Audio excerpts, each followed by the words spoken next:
We have a very special guest alert again on today's episode. Today, we are bringing on NFL draft expert Damian Parson, who's the host of the Locked On NFL Draft Show and works for the Draft Network, talking about the ideal selection for the Chargers at pick 21, and also helping us fill the Chargers' needs at speed receiver, edge rusher, and tight end.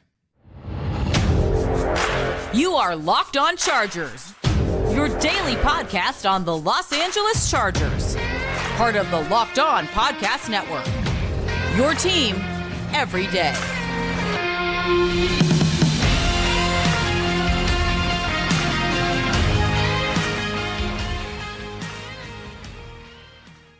What is up, and welcome into the Locked On Chargers podcast. I'm your host, Daniel Wade, joined as always by guest booker extraordinaire and my co-host, David Drogemeyer, and we've been covering the Chargers now for 7 seasons, but this is our 5th season as a host of the Locked On Chargers podcast, bringing you your team every day. Thank you guys so much for checking out today's show, making us your first listen. As always, make sure you never miss the show. Go subscribe or follow for free on YouTube and listen wherever you get your podcast from.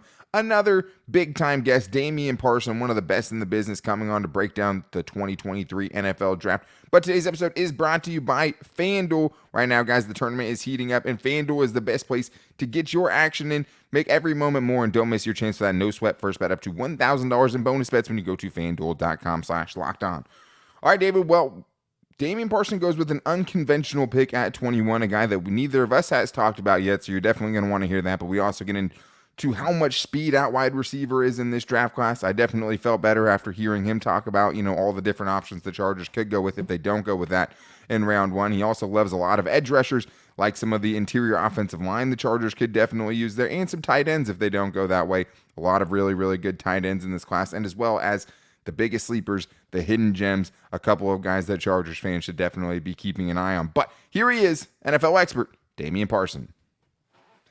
Well, aren't you guys lucky? Back-to-back days with very, very special guests. Yesterday, it's Sean Merriman. Today, we have an NFL draft expert, Damian Parson, on the show today. He is the host of the Locked On NFL Draft podcast, obviously the best draft show out there, but he's also a national scout for the Draft Network. You can find him on Twitter at @DP_NFL. DP, what's up, man? Thanks for coming on the show. Nah, what's going on, fellas? I appreciate you guys making time for me, man. Oh, no, I mean, you're the busy man right now, man. Thank you. Your Super Bowl coming up in a month now. It's coming up pretty quick, man. But let's start. Obviously, we're talking Chargers today, and it has to start with the 21st overall pick. I know you've done a bunch of mock drafts, so I know who you've slotted in for the Chargers. You recently just had another one, did a one for Locked On NFL Draft where you went through a full first-round mock draft. But the Chargers don't have many starting positions open, right? So it's a little bit different for them than most teams. Like last year, it was a glaring need at right guard. They go and get Zion Johnson, right? This year, not as many clear open starting spots. So when you're going through your mock drafts, who is the player that you've gone through so far who you think is the best fit for the Chargers at 21? I mean, the name that continues to fall right to the Chargers is tight end out of Oregon State, Luke Musgrave. And I'm all about understanding what you have at the quarterback position, right? Like you have one of the, like everybody says, like if you wanted to create a quarterback in the lab, it would look like Justin Herbert. Sure, so it's like the arm talent and the propensity and his innate ability to push the ball downfield at all 3 levels and really attack vertically. You get a 6'5", 6'6", 250 to 55 pound tight end that you can have him in line and block, but detach as an X, a Z, or as an F tight end in the slot, and really threaten the deep portions of the field in the middle regions where Justin Herbert can absolutely attack and layer those passes right over the top of those linebackers. It just adds more potency and more explosiveness to this offense, especially seeing how dealing with Keenan Allen, and he's had injuries throughout his career. Mike Williams the same, where you get to the playoffs and if one of those guys are missing and you don't have enough weapons, it can really, hurt you in the postseason. So I think Luke and neither Musgrave of those guys are fast athlete. either. You know what I mean? There's a definite lack of speed between those guys too. I think he's the fastest tight end in the draft, Luke Musgrave, or up there. He's up there. He's I know he was the fastest player at the Senior Bowl. I think. Yeah. Oh yeah. He can roll. He can roll once like a big gazelle, man. When he gets that stride open, he can move. Well, and hey, new Chargers offensive coordinator Kellen Moore loves the tight ends, uses it very prominently in his offensive scheme. So the Chargers grabbing a tight end early on in the draft is definitely something I can see. But another polarizing figure here. Many Charger fans have wanted the team to take Bijan Robinson if he's available at pick 21. Do you think that Robinson is special enough to be worthy of a first-round pick? Yeah, no, he's a blue chip. There's only 3 blue chip players, and he's one of them in this class, in my opinion. Who are the other two? Jalen Carter and Will Anderson Jr., of course. The two defensive linemen, 2 studs. And Bijan, man, the patience, the vision, the body control, the way he can contort, the term get skinny through smaller running lanes. He does that so well. But the innate feel of space is so rare for him. And yes, with the Austin Eckler news popped up, me and Keith, I think we actually talked about it on one episode. It's like, man, should they go after a Bijan with that, pick in the 20s? And I was like, if he's there, I don't hate it. You know what I mean? I don't hate it at all, because if you're willing to run the ball, and Kellen Moore has had Ezekiel Elliott and Tony Pollard, so he will run the football and help that play action game. I think, like I said, just getting more weapons for Justin. And I don't have a problem with this at all, because Bijan Robinson is also a dual threat running back where you can keep him on the field all 3 downs, because he is a talented receiver as well. Yeah, I mean, you have Texas out there just having him line up in the slot and run posts over the middle of the field, right? Not your average running back, especially from a pass catching standpoint, and just, adding explosiveness to the Chargers offense, right? I mean, you can talk about speed receivers, and we will. You can talk about a lot of things, but just adding more explosiveness, giving Kellen Moore some new weapons, I think is a lot of the things to work with. But yeah, man, one of the 3 blue chip prospects in this draft class, that's a heck of a, endorsement for him. And also, hey, shout out Keith Sanchez, the other half of the best draft show out there. But the Chargers have a couple of great edge rushers with Joey Bosa and Khalil Mack. Nobody's questioning the greatness of those 2 players, but injury history, right? Even though there's not a lot of starting positions, it feels like whoever they take in the edge this draft might end up playing 8 or 9 games as a starter next season. So it is a bigger need than maybe it seems from the outside looking in, but it might not be something that they take in the first round. So who are the edge rushers in this draft class that Los Angeles could potentially have a chance to draft? Oh man, especially on day 2, you think about, this is a really deep edge group. BJ Ojulari, the younger brother of Aziz, who plays for the Giants, plays at LSU, just a fastball type of pitch coming off the edge. He can bend around the edge, very flexible and explosive off the edge as an edge rusher. Not the best run defender to play on all 3 downs, but he has some framework there where you can work with him. I think Isaiah Foskey out of Notre Dame, powerful, long, loves a long arm. A guy that was very versatile at Notre Dame. They used him kind of as a hybrid guy where plays stack backer, drop off in coverage. He'll line up on the edge, even reduce a little bit inside. I've seen him in some 4-tech as well. One guy I love, but I don't think he's going to be there, is Nolan Smith. You know what I mean? Before the combine, he probably is going to be there. Now, highly doubt it. 4.39. Don't see it happening, but it's a couple guys. I think this kid has a lot of hype, but I could definitely see him falling down the board into the second round, and that's Lukas Van Ness out of Iowa, a guy who's right now. He is a one-trick pony in terms of his pass rush repertoire, especially playing off the edge because he was more so reduced inside early on in his career, but powerful.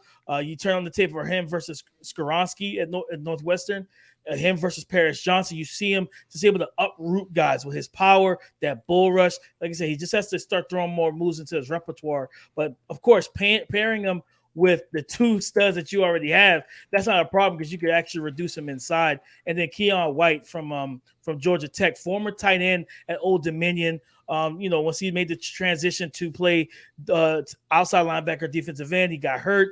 So he's only had maybe 2 or 3 years total of playing at the college level, playing full-time defense. So this is a young man that's a ball of clay, big, strong, super athletic, and he's extremely coachable. I watched him down at the Senior Bowl, having field access and being out there and just watching him work with the coaches, the defensive line coaches through drills where even if he thought he was right and they told him he was wrong, he's like, well, coach, tell me what I did wrong. I thought I did it correctly. They would show him, and then the very next rep, he operated and completed the task. So this is a young man I think is a ball of clay for a defensive coordinator to have some fun with.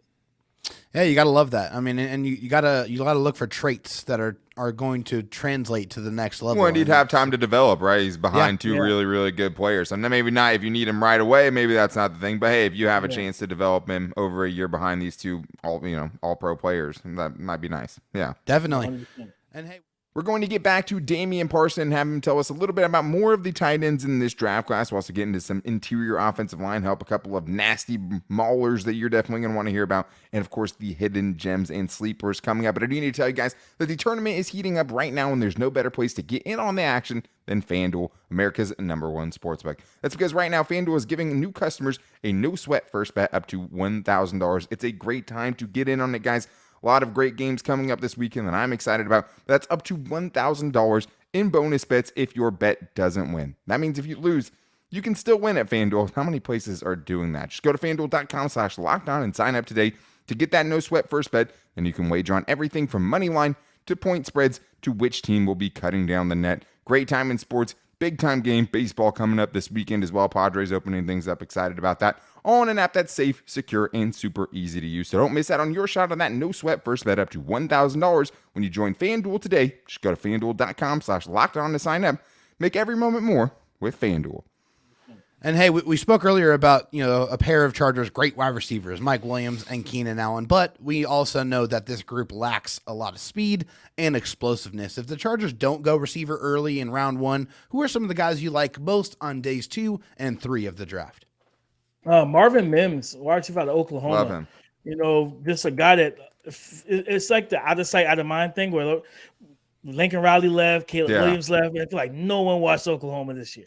Like no one wanted to watch that team play football, but he's a good player, man. And he talked about it at the combine when talking about his route running, because that's what people knock him for. He's like, I wasn't asked to run a technical route tree.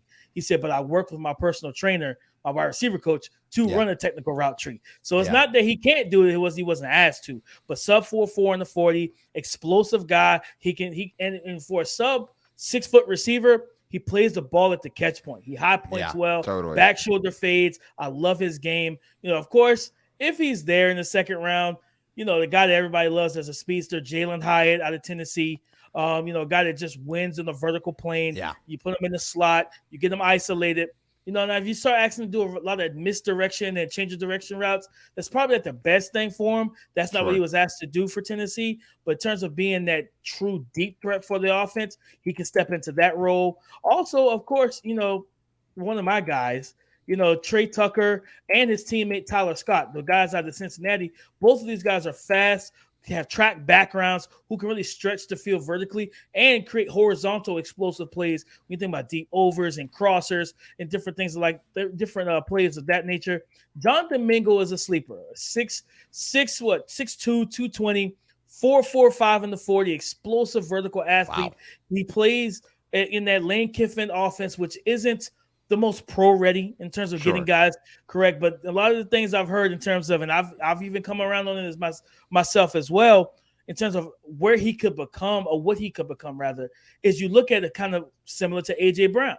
So, similar body types, similar play styles. I think he's just a more explosive player in terms of once he opens that range and gets really moving north and south. So there's definitely speed in this class, guys, that you could grab. And of course, Andre Yosivas out of Princeton, track guy, hit over, I think, 22 miles per hour on the GPS. And he's 6'3", 6'4", over 200 pounds, which I will be talking with him soon. So yeah, definitely there's speed here for the Chargers to have rounds 2 all the way through 5, in my opinion. See, that's great, and especially because they might need to double dip, right? And they might need to bring 2 dudes in. And I think what you said is a good point, because there's 2 different kinds of speed, right? Like you have Zay Flowers, who can stop on a dime and create for himself, right? And then you have a guy like Jalen Hyatt, where if you give him a runway, he could potentially take a slant to the house. But if you're trying to just have him create and on his own, throw him screens and stuff like that, probably not his game for the most part.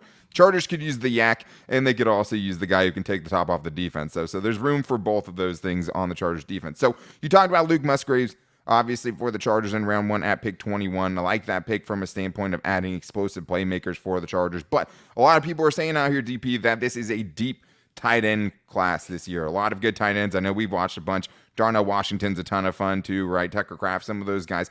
Who are the guys that you like if the Chargers don't go there at 21? We've heard there's a lot of depth there. Who are some guys you would like if they targeted later on? Oh, man. One of my favorite guys in this class is Sam Laporta out of Iowa. Iowa continues to produce talented pass catching tight ends, even though they can't even throw the football. It's incredible.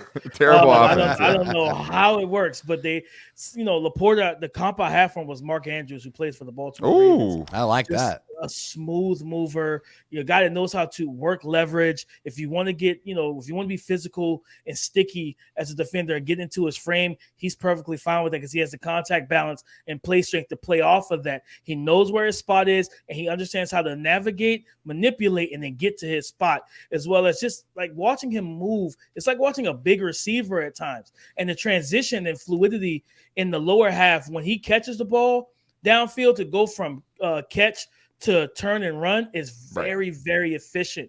And he's somebody I'm really high on that I'll actually take in the second round. Yak ability is nasty. Yes. He's very creative. Luke Schoonmaker, 6'5", 250, Michigan kid, athletic guy that just was used a lot as a blocker, leak out guy, different things of that nature. But with his athleticism, I think there's definitely room to grow for him with better usage, because we see it all the time. With players is they're used one way, but then they get into the NFL and they use more so to their skill set, especially as a receiver. Josh Wiley from Cincinnati, a 6'6", big target. Not the best blocker, but he competes his butt off. He's got to get a little stronger at the point of attack and add some functional strength to him. But a guy that once he opens that stride, he can gallop. He can move down the field, especially attacking vertically, as well as Old Dominion Zach Kuntz, 6'7", 255, 4.55 in the 40. His testing, his RAS score, I saw someone tweeted it out the other day, in comparison to Darren Waller, it's almost identical. That's how freak of an athlete this young man is. He's also another guy that has to continue to develop as a run blocker and everything, but I think that he has some promise as a pass-catching tight end. And the one guy that really stood out for me, I remember his name was hot for a while, but he went down to I remember seeing him at the combine, and he tested very well. I think he might have been the fastest down there. That's Miami's Will Mallory, a guy that also is fluid. He's 6'4", 240. He ran 4.54 in the 40-yard dash, and he can move. And it's just like I talked about with Sam Laporta, the ability to transition from, because to be able, it's a tight end, to be able to get yards after the catch, you got to be able to turn and run quickly after securing the football, and Will Mallory can do that as well. That's awesome, man. So many great How many tight ends run sub 4.7 now? This is a new world we're living in, man. Bunch of big receivers, man. Dude, this is crazy. You kind of have to feel a little bit like Chargers own Antonio Gates influenced some of these athletes. I don't think he was running a sub 4.7. No, but just the way he plays the game, man, or he played the game. But hey, moving to the Chargers offensive line here. After the Chargers re-signed Trey Pipkins, their starting offensive line's looking pretty solid. But they really don't have any depth behind that starting five. Who are some of the interior linemen that you like in the middle rounds of the draft? Man, Kentucky's Tayshaun Manning started off at Auburn, a young kid that's battle tested, finished his senior year. He went through 8 months of chemo to get rid of leukemia. And, he went off to the SEC, and he's a guy that throws people out of the club. Physical, heavy-handed, powerful dude, plays with a gritty, nasty type of mindset, and he's got some versatility. They run some zone stuff, so he shows some solid lateral agility as well. But a guy that Kentucky's offensive line wasn't great this year, but he was one of the bright spots. And I talked to a scouting buddy of mine. He was like, man, he was the best offensive lineman they had this past season, and I really liked his game coming out anyway. Of course, Antonio Mafi over at UCLA. Everybody that's that follows me on Twitter, you will see the couple tweets I put up last night, man. Physical, just mean cat, man. When the lights start on, like you just see it, and it's that clip of him. When you look for guys like that. That if you're gonna uncover me and I'm just sitting here by myself, I'm gonna look for work. And he helps. He's a bumper, and in terms of he helps his teammates on each side of him. If somebody's coming free, he's giving that elbow. He's throwing that shoulder in. He puts guys into the dirt, and he plays as a former defensive lineman. He plays with that kind of defensive mentality that he wants to put you down and really give you as much grass to face ratio as possible. Grass to face defense ratio. on offense there. Print that out on a shirt.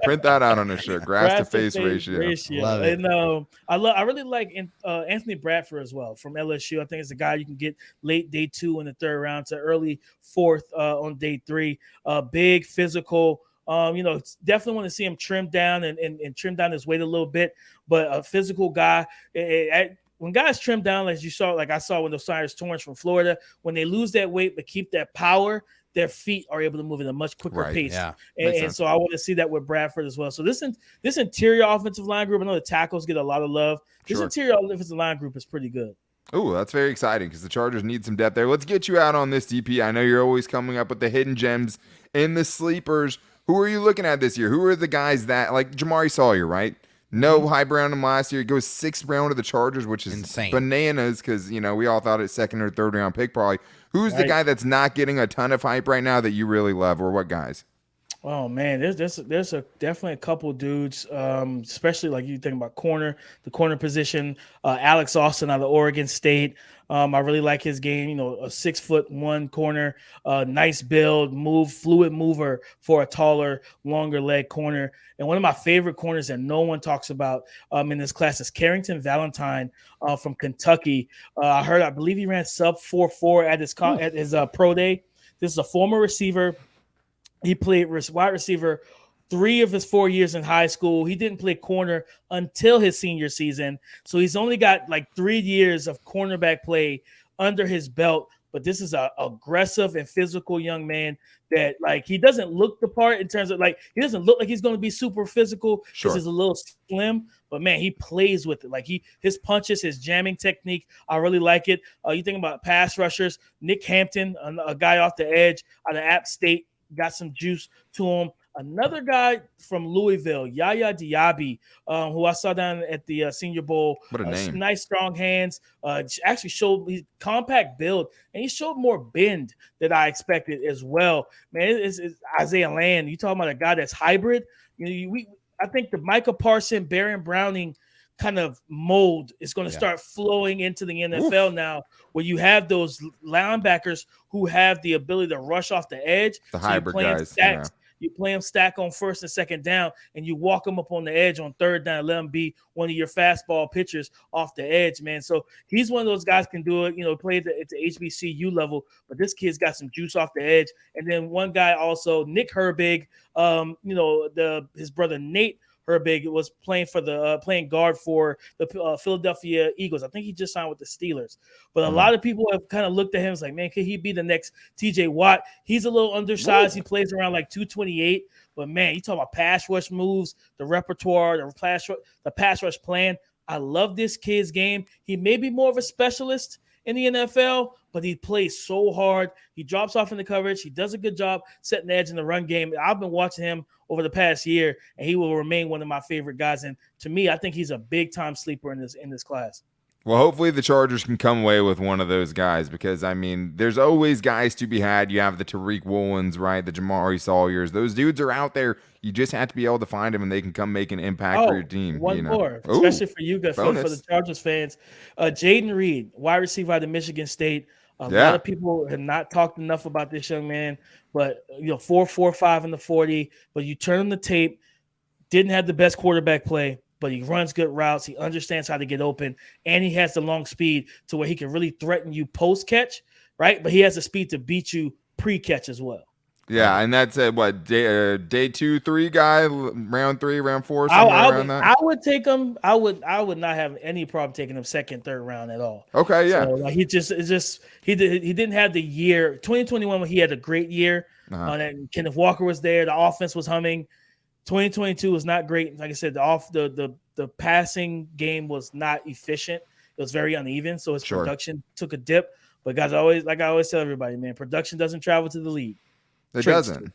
Yeah, you're right. 100% right. And I'm glad you brought up the trades too, because like the Chargers are weird about certain things, right? Like almost every receiver they have are over 6 foot, right? Yeah. They like those tall, long corners, and you can tell that they have like some certain thresholds that maybe some guys, like a prototype, right? Yeah, exactly. But then like, the quarterback play is such a good point too, because it's like you go watch Zay Flowers, right? Like You wonder what that dude could have done with a good quarterback, you know. Even when we were watching Josh Palmer a couple years ago, right? It's like not the hard to tell how good this dude is because it's like you don't really trust the person throwing them the ball, and that can really, you know, tank their draft stock. But best in the business, Damian Parson, thank you so much for coming on, man. Very excited for all the prospects you have lined up to interview and everything you have going on. Part of the best draft show out there, Locked On NFL Draft, which you can find Monday through Friday wherever you get your podcast from. Make sure you are always subscribing and following wherever you get it from. Keith Sanchez, shout out to him as well since he's not here today. Maybe we'll try to have him on another day. But hey, man, DP, thank you so much, man, for coming on. Really, really appreciate your insight. You got me definitely stoked about the draft.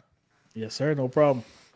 Well, that was awesome. I told him after he left, he was like a jukebox of draft knowledge. You just ask a question, he spits out 5 dudes he loves, and a lot of guys that would fit really, really well with the Chargers. That's also I was impressed with, just how well he knew kind of what the Chargers needed to target. Luke Musgrave in the first round, that's an interesting one. Me and you will have to watch that dude and figure that out. I know he's an athlete, and the Chargers can use some more of those. But that is going to do it for today's show. Thank you guys, as always, for checking out the show today. We really appreciate it. To make sure you don't miss giant interviews like this, make sure that you guys subscribe or follow for free on YouTube and listen to the show wherever you get your podcast from. You can find us everywhere, but you can also find the show on all of our social media. You can find me on Twitter at Dan Talk Sports, David Drogmeyer on Twitter at DroTalkSD, and the show's page at Locked On LAC. And that one's important because tomorrow is Fan Mail Friday. We're turning the show over to you guys, so make sure you follow us on Twitter or subscribe on YouTube. You can ask us in the YouTube comments. You can leave a Apple Podcast review and ask your question there, or you can hit us up on Locked On LAC on Twitter, or just David Drogmeyer's DMs at DroTalkSD. Either way.